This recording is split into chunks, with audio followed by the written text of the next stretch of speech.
बिस्मिल्लाहिर्रहमानिर्रहीम। अस्सलाम वालेकुम। कैसे हैं आप सब? उम्मीद है आप सब अच्छे होंगे।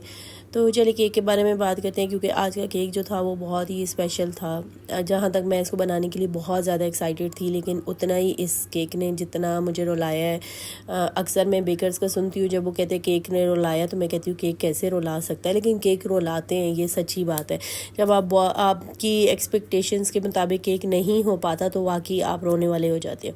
तो इस केक के बारे में ये था कि इसके ऊपर सबसे पहले तो ईटेबल पिक थी। एक फ्रेंड्स का ग्रुप था जो अपनी फ्रेंड की बर्थडे के लिए ही उन्होंने मुझसे बनवाया था, और पहले भी मतलब समझे कि एक मेरी उन रेगुलर कस्टमर के थ्रू ही वो आए थे।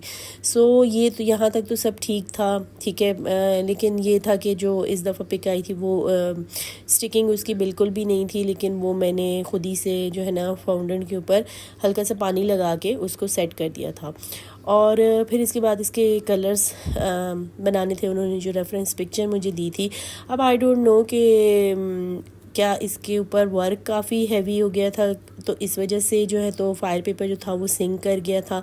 और हालांकि ये काफ़ी देखें हैवी वर्क के साथ मैंने इसको किया था, और जहाँ तक मुझे समझ आ रही है शायद यही वजह है। अगर आप लोगों को बेकर्स जिन्होंने फाइल पेपर के साथ वर्क किया, मुझे काइंडली बताएं कि यहाँ इस केक में मैंने क्या मिस्टेक की है जिसकी वजह से मेरा फाइल पेपर सिंक कर गया। तो खैर ये सारा केक जिस वक्त बन रहा था उस वक्त तो ये सब बहुत अच्छा लग रहा था। हाँ, ये मैं ज़रूर कहूँगी कि मेरी एक मिस्टेक थी कि जो शाइनी साइड पे जहाँ लिखना था वहाँ मैंने लिखा नहीं था, और उसकी बैक साइड पे मैंने लिख दिया। अब बाय मिस्टेक ऐसा हो गया, मैंने कहा चलें अब जो हो गया देख लेते हैं क्या हो सकता है। और ऑलरेडी ये एक पेपर 250 का था, जो कि मैंने सही ट्रेडर से लिया था, तो आई डोंट नो। और डिलीवरी भी ऑब्वियसली मुझे पड़ी थी, तो ऑलमोस्ट ये मुझे 550 का एक पेपर पड़ गया था डिलीवरी समेत। तो लाजिम बात है फिर मैं इस पर दूसरा चांस नहीं ले सकती थी, तो मैंने कहा चलें ठीक है अभी देखते हैं पहले कि क्या होता है। तो ये लगा दिया मैंने। केक भी देखें बिल्कुल सही था, बहुत अच्छा लग रहा था। डिज़ाइन वाइज भी सब कुछ मैंने परफेक्शन के साथ स्लो वर्क किया था इसके ऊपर, क्योंकि मैं बहुत ज़्यादा एक्साइटेड थी। थोड़ा सा मुझे ये लगा था कि मैंने अप्रैल जो था वो ऊपर लिख दिया था, तो जिसकी वजह से वहाँ थोड़ा फ्लावर की मुझे लग रही थी, थोड़ा सा डिसबैलेंस था। तो खैर ये थोड़ी बहुत मिस्टेक्स तो कवर अप हो जाती हैं जब आप इसके ऊपर पर्ल्स लगा देते हैं या और डेकोर कर देते हैं, तो वो इतना फ़ील नहीं होता। खैर इसके बाद जब इसको सारा सेटिंग करके मैंने इसको फ्रिज में रखा, और थोड़ी देर बाद जब मैंने चेक किया तो मैंने देखा कि जो फाइल पेपर था वो बिल्कुल पिक्चर के साथ, नीचे की जो ईटेबल पिक्चर थी उसके साथ लगा हुआ था। ओह, मेरी तो हवाइयाँ उड़ गई। मैंने कहा अल्लाह ही खैर करे, अब क्या होगा। खैर मैंने केक को निकाला, और इसके ऊपर से सारा जितना ये मेरे पल्स भी ज़ाया हो गए, जितने मेरा वर्क था, ये क्रीम सारा ये ज़ाया हो गई थी।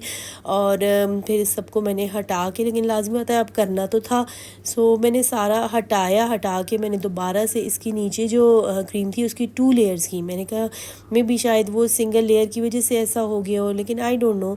अब आप मुझे बताएं कि मैंने यहाँ क्या मिस्टेक की है। तो ये उसकी फ़र्स्ट लुक थी।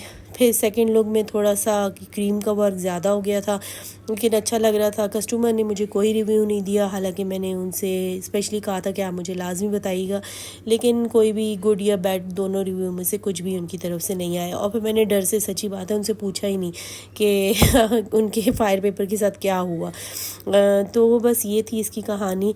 उम्मीद है कि केक तो लुकिंग वाइज आपको अच्छा लगा होगा, और आप अपने एक्सपीरियंसेस से मुझे बताएं कि मिस्टेक क्या हुई है, ताकि नेक्स्ट टाइम मैं वो मिस्टेक्स ना करूं। अपना बहुत ख्याल रखिएगा, दुआओं में याद रखिएगा। अल्लाह हाफिज़।